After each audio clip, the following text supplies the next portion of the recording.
Compte rendu du Conseil des ministres ordinaire du jeudi 30 janvier 2025. Le Conseil des ministres a tenu sa séance ordinaire ce jeudi 30 janvier 2025 à partir de 17h30 sous la très haute présidence de son Excellence, professeur Faustin Archange Touadéra, président de la République, chef de l'État.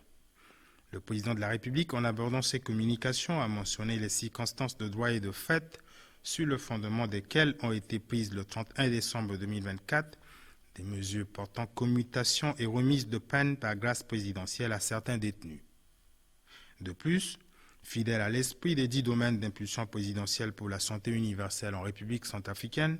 le chef de l'État a relevé les conditions de détention dans les établissements pénitentiaires pour souligner la nécessité de veiller au respect du droit et d'accès des détenus à des soins de santé équitables et, le cas échéant, d'isoler après avis médical les détenus dont l'état de santé l'exige. À cette fin de santé en milieu carcéral, ainsi que de prévention des risques d'émergence ou de réémergence de certaines épidémies, le président de la République a instruit le ministre d'État chargé de la Justice, de la promotion des droits humains et de la bonne gouvernance garde des Sceaux,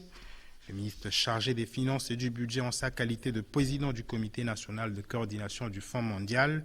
et le ministre chargé de la Santé et de la Population de prendre toutes les dispositions opérationnelles qui s'imposent.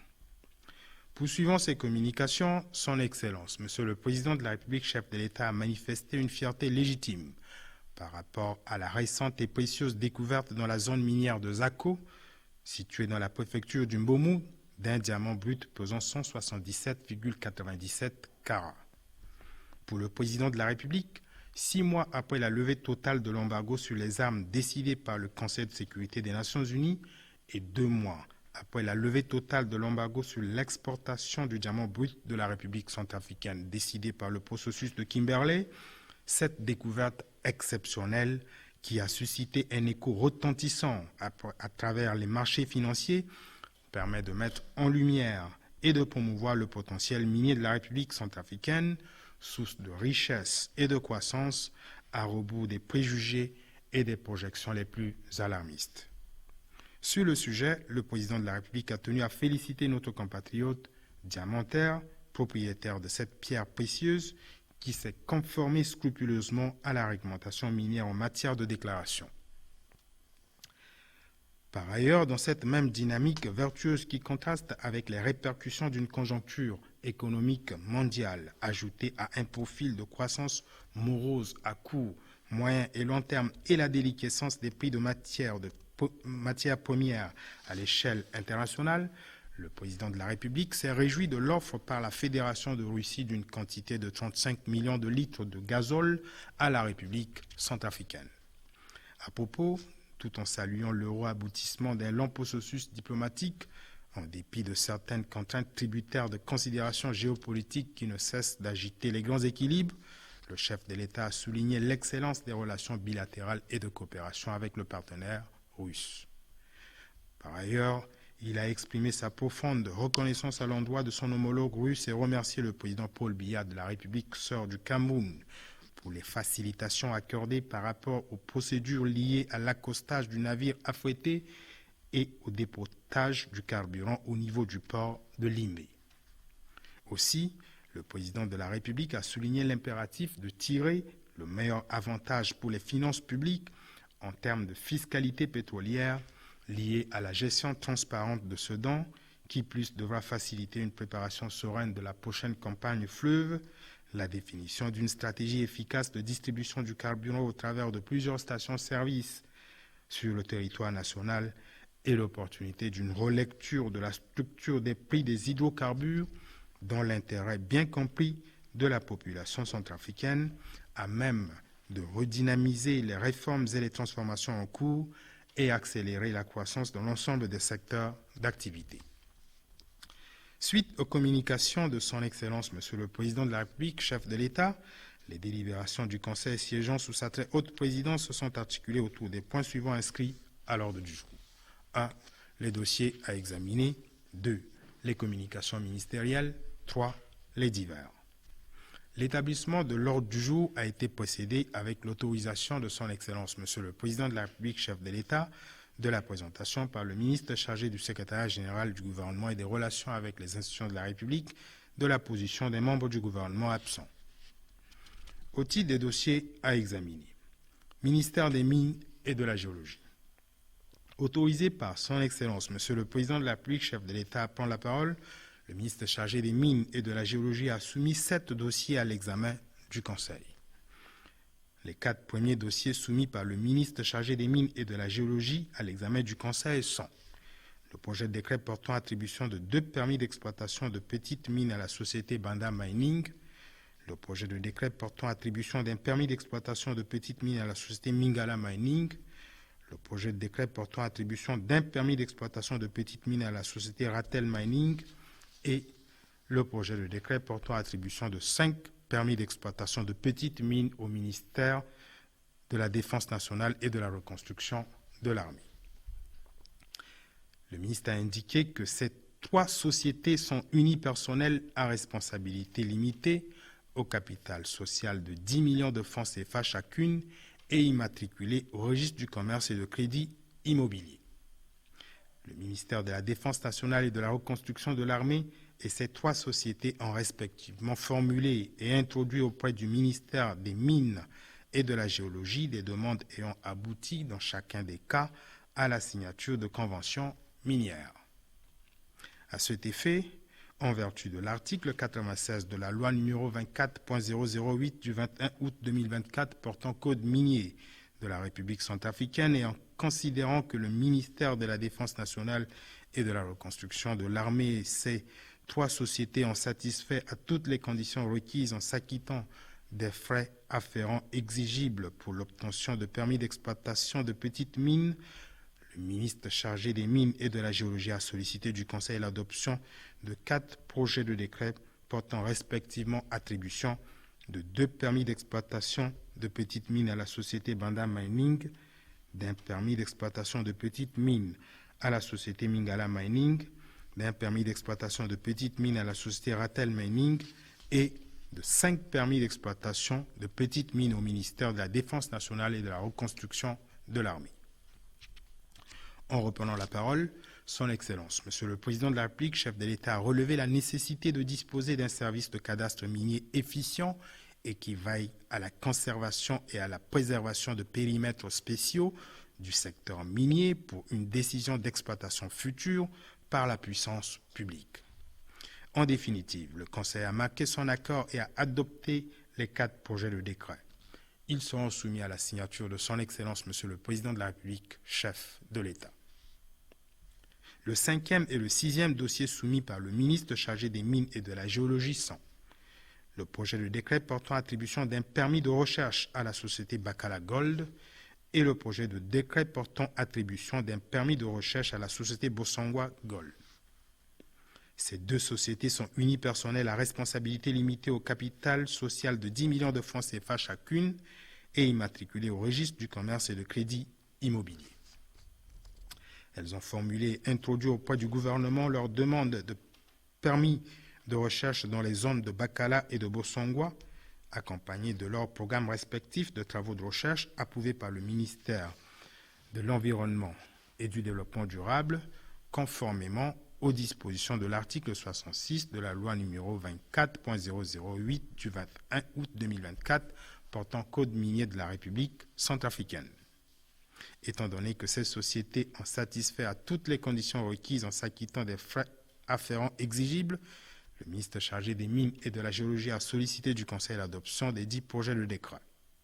Après examen et discussion, le Conseil, en obtenant la précision sur le type A de permis de recherche sollicité, a marqué son accord et a adopté les 2 projets de décret portant attribution d'un permis de recherche à la société Bacala Gold et d'un permis de recherche à la société Bossangwa Gold. Ils seront soumis à la signature de Son Excellence, Monsieur le Président de la République, chef de l'État.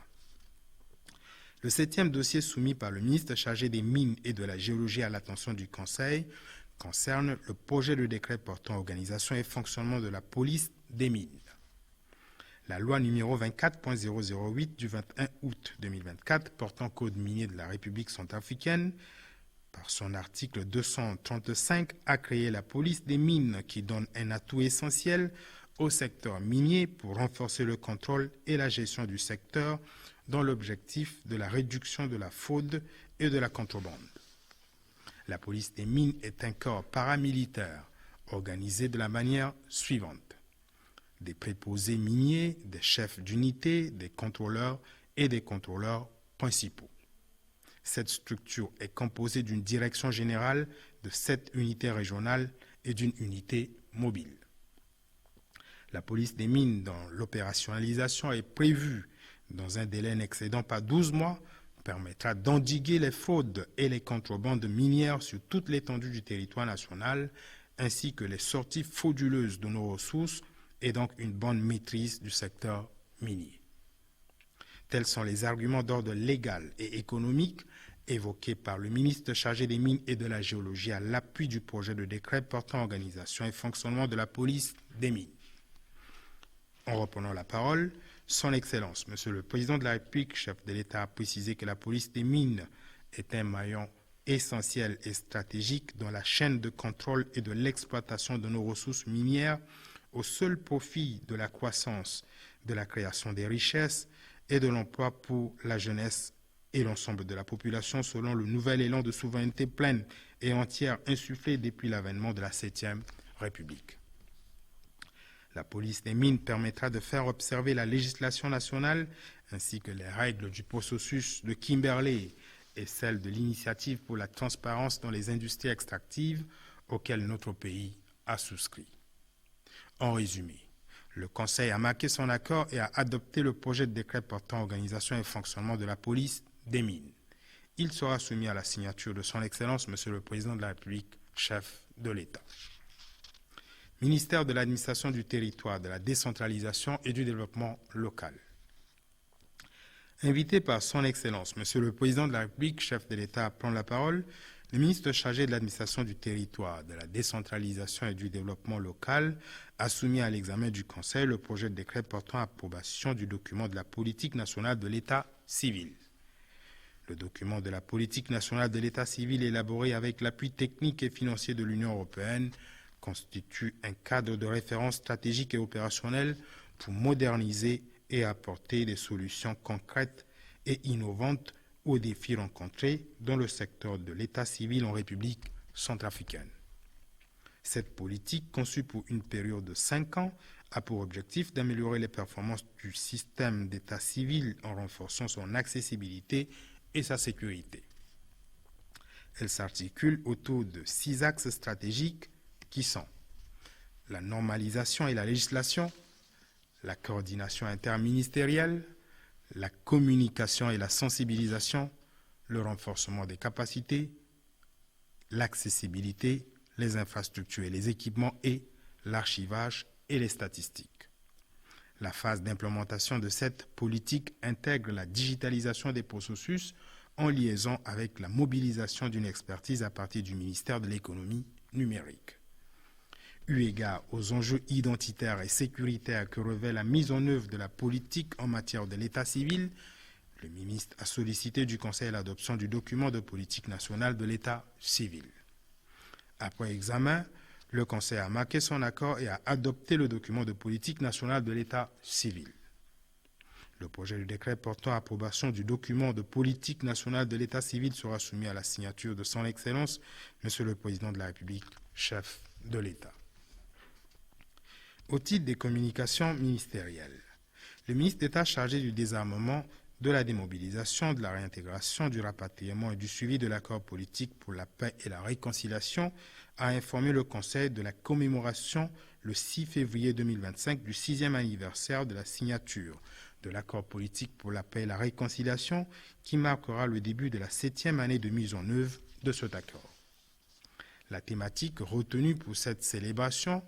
de portée nationale avec l'implication des partenaires de mise en œuvre de l'accord et des médias est paix, sécurité et développement durable. Cette thématique sera traduite dans toutes les communications stratégiques, tant politiques qu'œcuméniques. La coordination de l'accord politique pour la paix et la réconciliation interagira du 5 au 6 février 2025 avec tous les présidents des comités de mise en œuvre préfectoraux en collaboration avec les sous-préfets de leurs juridictions respectives, par le planting des arbres de paix.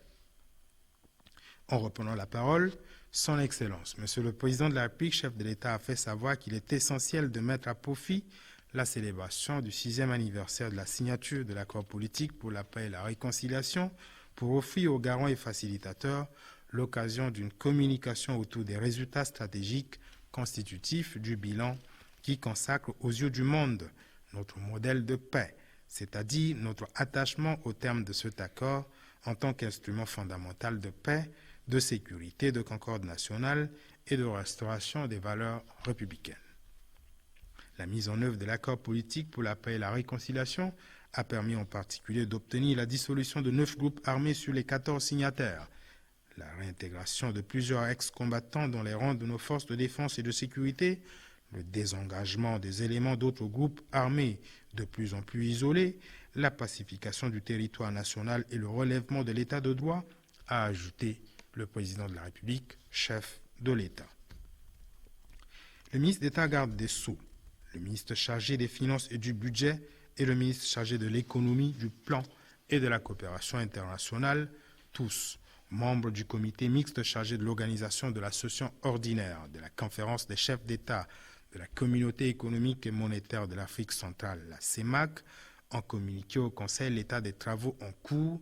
aux frais de l'État, remboursables au titre de la taxe communautaire d'intégration, se rapportant au rafraîchissement de l'ancien bâtiment de la Direction nationale de la BAC, prévu pour s'achever dans un délai résiduel de 3 semaines aux fins d'un usage transitoire par le personnel de la commission de la CEMAC, à la réhabilitation des locaux de l'école inter-État des douanes prévue pour s'achever dans un délai maximum d'1 mois et à la réhabilitation du siège statutaire de la CEMAC prévu pour s'achever dans un délai résiduel de 3 mois.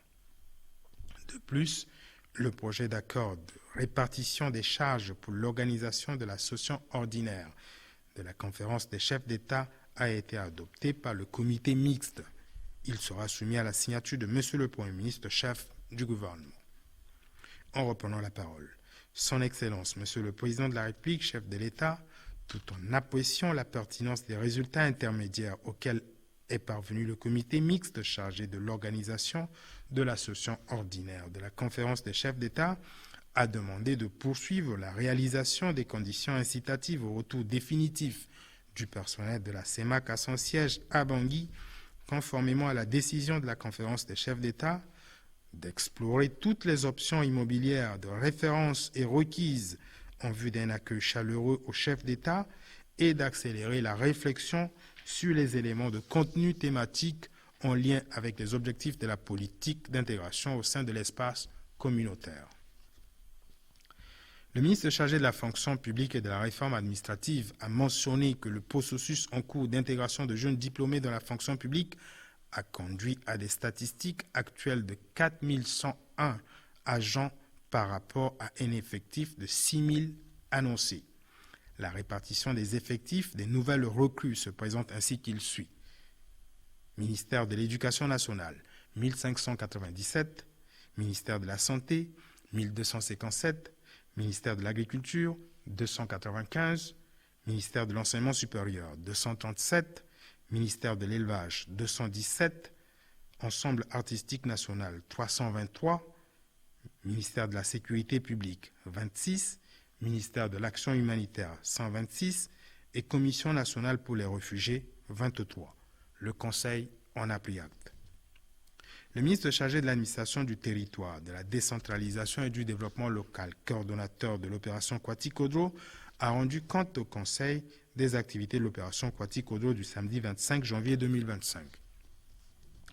Le ministre a indiqué que le samedi 25 janvier 2025, l'opération Kwati-Kodro a poursuivi ses activités dans les 9 arrondissements de la ville de Bangui, dans les communes de Bimbo et Begwa, ainsi que dans plusieurs autres préfectures de notre pays. Les activités se déroulant de 6h30 du matin à 10h se sont focalisées sur le ramassage des ordures, le déguerpissement, le nettoyage et le lavage des institutions publiques. À Bangui, le ramassage des ordures a été assuré par l'appui des bandes de l'Office national du matériel, la société Abraham Service et la tractopelle de la mairie de Bangui au niveau de l'avenue des Martyrs et des marchés Kokoro et combattants. La Direction générale de la police de la protection civile a procédé au nettoyage et lavage du monument Omar Bongo, du monument Nations Unies et du monument Barthélemy Boganda. Dans le 5e arrondissement, les activités concentrées au niveau du pont Sika 3 ont été marquées par l'éminente présence citoyenne de son Excellence Monsieur le Président de la République, chef de l'État, suivi par Monsieur le Premier ministre, chef du gouvernement, le ministre d'État chargé de la justice, de la promotion des droits humains, de la bonne gouvernance, garde des Sceaux, du ministre chargé de l'administration du territoire, de la décentralisation et du développement local, coordonnateur de l'opération Kwati-Kodro. On notait de même la présence exemplaire des autorités locales, attestant de leur engagement dans la mise en œuvre de l'initiative citoyenne du président de la République en faveur d'un environnement salubre. Le ministre chargé de l'action humanitaire, de la solidarité et de la réconciliation nationale, assisté par la jeunesse du mouvement Cœurs Unis, a procédé à des activités de désherbage aux abords de la rue dite du général Bemakasui. Dans le 1er arrondissement, Madame le ministre chargé de la promotion du genre, de la protection de la femme, de la famille et de l'enfant, et le personnel du ministère, Madame le ministre chargé des arts, de la culture et du tourisme, le ministre chargé de la santé et de la population et les autorités locales ont mené des activités de ramassage d'ordures aux alentours du musée Boganda. Dans le 2e,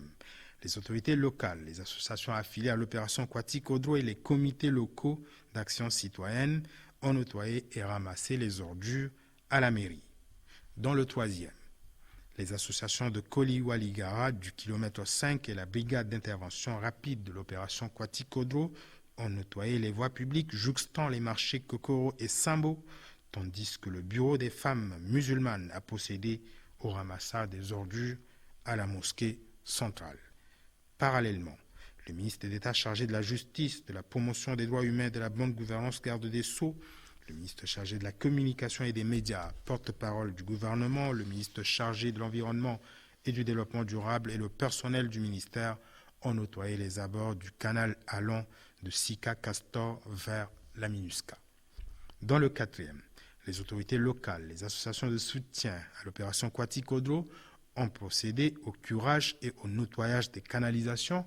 devant le site de l'Enerkago Bongo en allant vers le pont Goubagara avec l'appui des contingents rwandais de la MINUSCA.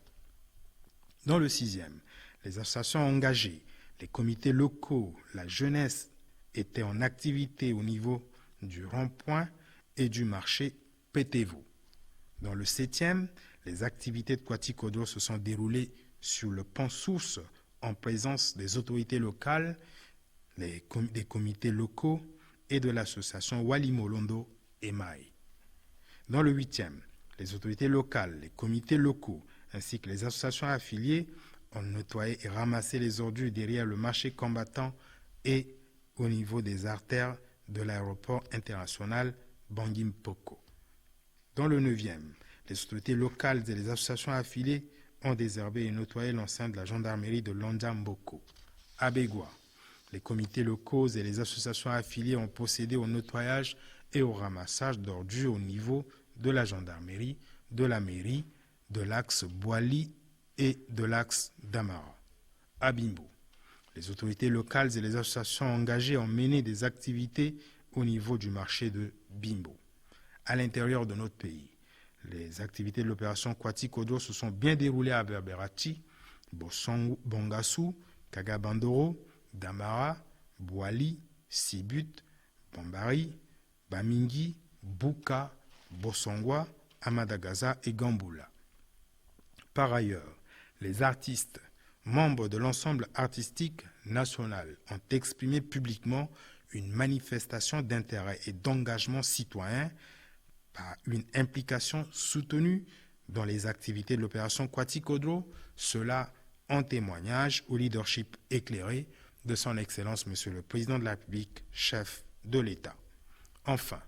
à la demande du maire de la commune de Bégua, à l'attention du gouvernement, au travers du ministère de l'administration du territoire, de la décentralisation et du développement local, une démarche a été enclenchée en vue d'obtenir un espace collectif pouvant servir pour la construction des marchés afin de désengorger la voie publique au niveau de PK12. Le Conseil en a pris acte. Au titre des divers, le ministre de la fonction publique et de la réforme administrative a informé le Conseil de la tenue de la réunion inaugurale de l'année 2025 du comité d'orientation stratégique du projet de gouvernance numérique du secteur public, le PGNSP, appuyé par la Banque mondiale et impliquant 4 ministères, à savoir le ministère des Finances et du Budget, le ministère de l'Économie, du Plan et de la Coopération internationale,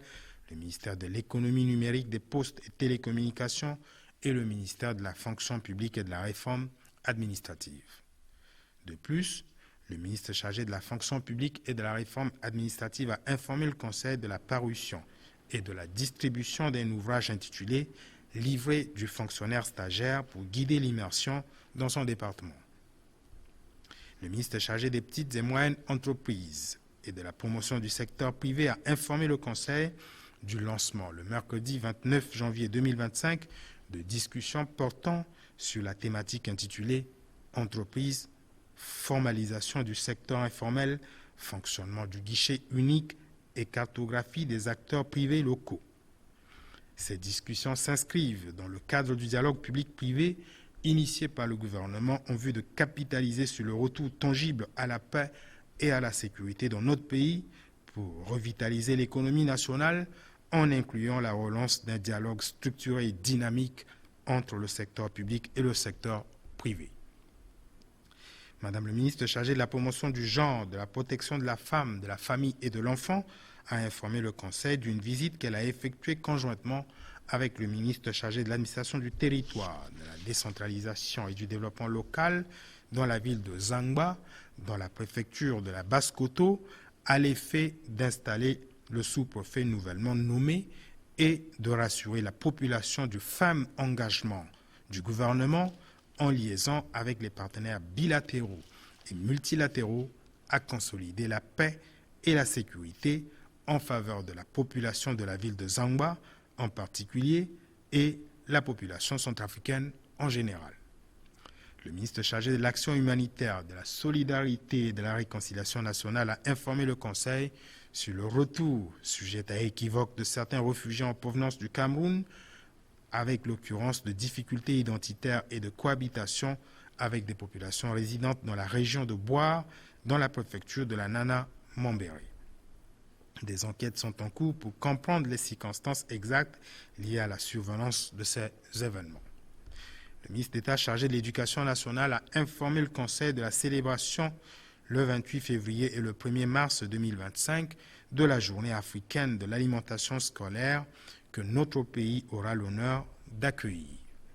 Le comité interministériel de préparation mis en place par arrêté de M. le Premier ministre, chef du gouvernement, est à pied d'œuvre. En reprenant la parole, son Excellence, Monsieur le Président de la République, chef de l'État, toujours attaché à la cause éducative, a affirmé que la célébration de cette journée panafricaine autour de la problématique continentale de nutrition sera une occasion de promouvoir le dialogue autour des mécanismes visant à accroître les taux d'accès et la rétention dans nos écoles et, partant, la réduction du taux de déperdition scolaire. L'ordre du jour étant épuisé, son Excellence, Monsieur le Président de la République, chef de l'État, a levé la séance à 22h25. Faite à Bangui le 30 janvier 2025, le ministre chargé du secrétariat général du gouvernement et des relations avec les institutions de la République, Ernest Mada. Je vous remercie.